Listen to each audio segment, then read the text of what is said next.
আসসালামু আলাইকুম। আমার ভিডিও দেখে আপনারা বারবার জিজ্ঞেস করছেন বা কমেন্ট করছেন যে, বিলবাড়ি ঐতিহ্যবাহী বিলবাড়ি ফুটবল মাঠটা কোথায় এবং আগামীকালকে ইসিতে আসবে কিনা? আ ইসিতার কথা যদি বলেন তাহলে বলব 100% আগামীকাল ইসিতে আসবে এবং যারা মাঠের লোকেশন জানতে চাচ্ছেন তাদেরকে একটু জানিয়ে রাখি। যদি আপনারা মহদেবপুরের সাইড দিয়ে আসেন, মানে নজিপুর, মহদেবপুর ওই সাইড থেকে আসেন তাহলে আপনারা মহদেবপুর দিয়ে শিবগঞ্জ, পাহাড়পুর, পানিপড়া, পাহাড়পুর দিয়ে একদম অহেদের মোড় থেকে ঠিক পশ্চিম দিকে ঢুকবেন।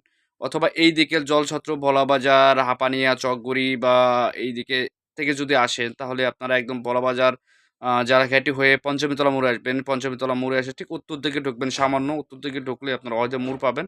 অজয় মোড় থেকে ঠিক পশ্চিম দিকে ঢুকবেন।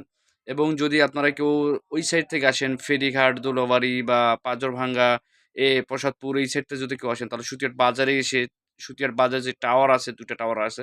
ঠিক ওই টাওয়ারের রুটটা ধরবেন এবং আমাদের ৫ নং গণেশপুর ইউনিয়নের সম্মানিত চেয়ারম্যানের বাসার পাশেই মাঠটা। ওই চেয়ারম্যানের বাসার কথা বললেও দেখা দেবে বা মাঠের কথা জিজ্ঞেস করলেও দেখা দেবে। ঠিক সুতিয়াট বাজারের উত্তর পাশে ঐতিহ্যবাহী বিলবাড়ি ফুটবল মাঠ এবং আগামীকালকে ইসিতে আসছে। তার সঙ্গে আরো ভাইরাল প্লেয়াররা আছে। আপনাদের আমন্ত্রণ রইল।